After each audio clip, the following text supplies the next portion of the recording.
Le Seigneur enseigna à ses disciples avant de les quitter, pour monter au ciel, la parfaite obéissance de tout cœur à la volonté de Dieu, à sa parole, comme il est écrit dans Jean 21, 1, 12.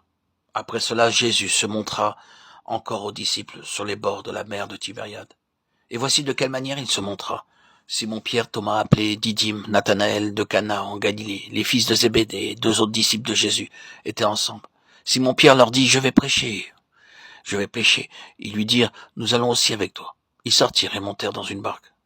Et cette nuit-là, ils ne prirent rien. Le matin étant venu, Jésus se trouva sur le rivage. Mais les disciples ne savaient pas que c'était Jésus. Jésus leur dit, enfants, n'avez-vous rien à manger? Ils lui répondirent non. Il leur dit, jetez le filet du côté droit de la barque et vous trouverez. Ils le jetèrent donc, et ne pouvaient plus le retirer à cause de la grande quantité de poissons. Alors le disciple que Jésus aimait dit à Pierre, c'est le Seigneur. Et Simon-Pierre, dès qu'il eut entendu que c'était le Seigneur, mit son vêtement et sa ceinture, car il était nu, et se jeta dans la mer. Les autres disciples vinrent avec la barque, tirant le filet plein de poissons, car il n'était éloigné de terre que d'environ 200 coudées. Lorsqu'ils furent descendus à terre, ils virent là des charbons allumés, du poisson dessus et du pain. Jésus leur dit, apportez les poissons que vous venez de prendre. Simon-Pierre monta dans la barque et tira à terre le filet plein de 153 grands poissons. Et quoiqu'il y en ait eu tant, le filet ne se rompit point. Jésus leur dit, venez, mangez. Et aucun des disciples n'osait lui demander qui es-tu, sachant que c'était le Seigneur. C'est ici, dans ce passage de Jean 21, 1, 12, que le dernier miracle que Jésus accomplit après sa résurrection et avant de monter au ciel. Ce miracle était destiné à enseigner aux disciples comment ils pouvaient le servir avec efficacité. Ils étaient des pêcheurs expérimentés, car ils étaient nés dans ce métier. Pendant cette nuit-là, ils pêchirent toute la nuit, sans rien prendre. De cette manière, le Seigneur leur apprit que s'ils dépendaient de leur capacité, de leur habileté, de leur propre qualification, ils ne prendraient rien. Après cela, le Seigneur leur dit de jeter le filet du côté droit de la barque. Et il arriva qu'ils prirent 153 gros poissons. Ce n'est qu'en entrant dans le plan établi de Dieu, jusque dans les moindres détails, que nous pouvons devenir fructueux et féconds. Il nous faut d'abord apprendre l'obéissance. Lorsque le Seigneur Jésus-Christ apparut sur la plage au bord du lac, sa première question fut « Enfants, n'avez-vous rien à manger ?» Ils répondirent non. Par là même, ils avouaient leur stérilité, leur faillite. Ensuite, le premier ordre, jeter le filet du côté droit. Ils obéissent. Puis le second ordre du Seigneur.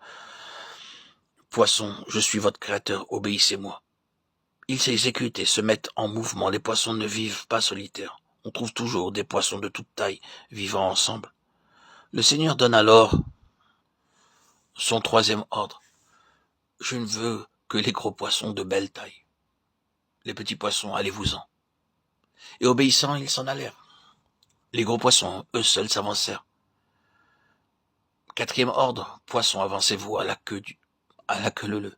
Ainsi, malgré leur nombre, le filet ne se rompit point, car selon le commandement du Seigneur, ils vinrent en bon ordre. Ils étaient 153 gros poissons. Et s'ils étaient venus tous ensemble, en bloc, peut-être se seraient-ils bousculés ou querellés, et le filet aurait été rompu. C'est pourquoi le Seigneur ordonna, venez l'un après l'autre, sans vous disputer. De même, si nous marchons selon l'ordre divin, nous aurons du fruit. Ensuite, ils amenèrent les poissons sur la plage et trouvèrent là 3 choses, le feu, les poissons et le pain. Ce n'étaient pas des poissons provenant du marché, et le pain ne provenait pas du boulanger, mais c'est le Seigneur qui, de ses propres mains, avait préparé du feu, des poissons et du pain. Il n'y avait pas besoin d'aller chez les marchands pour leur procurer de la nourriture. C'est de ses propres mains, ses mains percées par des clous, qu'il leur avait préparé la nourriture. Il leur apprit ainsi que s'ils lui obéissaient, il se portait lui-même garant de satisfaire tous leurs besoins. Inutile d'être anxieux ou angoissé, car il est un sauveur plein d'amour et un sauveur vivant. En lui, obéissant implicitement et en se confiant à lui de tout cœur, on constatera alors que nos besoins sont pleinement satisfaits.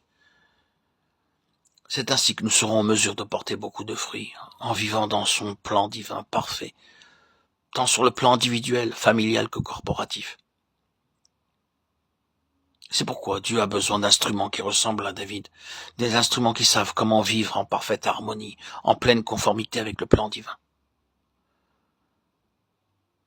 Que le Seigneur nous aide pour que nous devenions des instruments, des vases comme David, disposés, prêts à faire toute sa volonté, conformément à son plan céleste.